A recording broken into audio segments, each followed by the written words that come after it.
Įsivaizduok, kad rytoj Kinija pasako, kad nieko savaitę neeksportuojam. Ir tada prasideda grandininė reakcija. Telefonų gamintojai sustoja, nes trūksta komponentų, automobilių gamyklos pradeda stabdyti linijas, nes baterijų tiekimo grandinė stringa. Saulės elektrinių projektai vėluoja, vaistų gamintojai panikuoja, nes dalis svarbiausių veikliųjų medžiagų gaminama arba apdirbama Kinijoje. Ir čia baisiausia dalis – dauguma žmonių net nesupranta, kiek daug jų kasdienio gyvenimo priklauso nuo vienos valstybės. Mes pripratome prie užrašo Made in China, bet šiandien Kinija nebėra tik šalis, kuri gamina pigius žaislus, marškinėlius ir telefonų dėkliukus. Kinija tapo pasaulio fabriku, pasaulio sandėliu, pasaulio baterijų cechų ir viena svarbiausių ateities technologijų grandžių.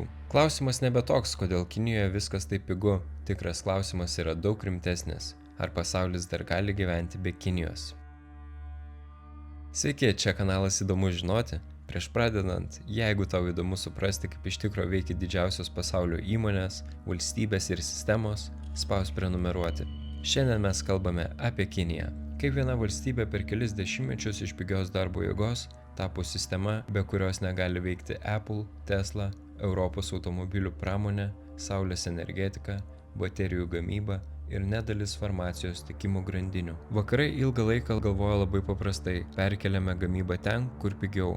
Vartotojai gauna pigesnės prekes, įmonės uždirba daugiau, o Kinija praturtėjusi iš prekybos taps labiau panaši į vakarus. Bet įvyko ne visai tai.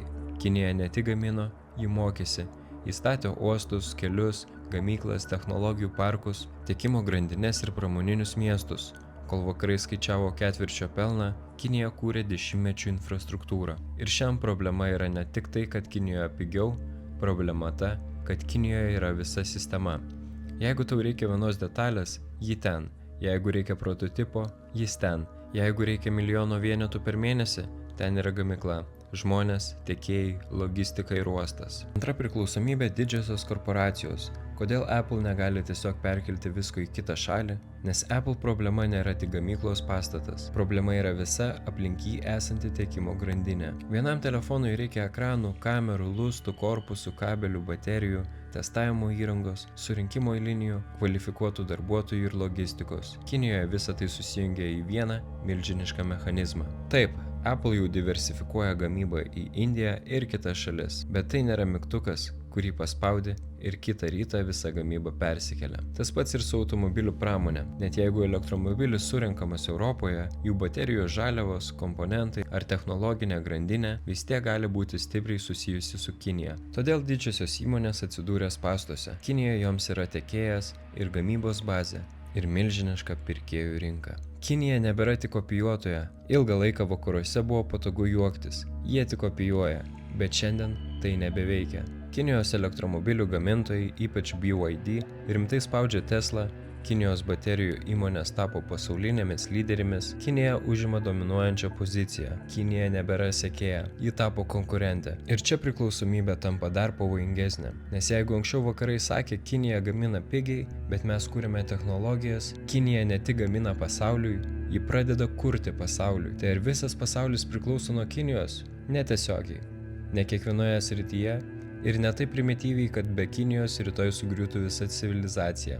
Bet tiesa tokia, modernus pasaulis yra daug labiau priklausomas nuo Kinijos, nei dauguma žmonių supranta. Mes dešimtmečius rinkomės pigumą, greitį ir efektyvumą, o dabar supratome, kad už tai sumokėjome saugumu. Vakarai dabar kalba apie rizikos mažinimą, ne visišką atsiskyrimą, nes tai būtų per brangu ir per chaotiška. Tikslas yra paprastesnis – nebebūti priklausomiems nuo vieno centro. Bet tam reikės laiko, daug pinigų ir svarbiausia – vartotojų pasiruošimo mokėti daugiau. Nes klausimas labai paprastas. Ar tu sutiktum mokėti brangiau už telefoną, automobilį, drabužius ar elektroniką, jeigu tai reikštų mažesnę priklausomybę nuo Kinijos? Parašyk komentaruose. Jeigu šis video padėjo geriau suprasti, kaip veikia pasaulio ekonomika, spausk like, prenumeruok kanalą Įdomu žinoti, nes šias sudėtingas temas aiškinam paprasta kalba.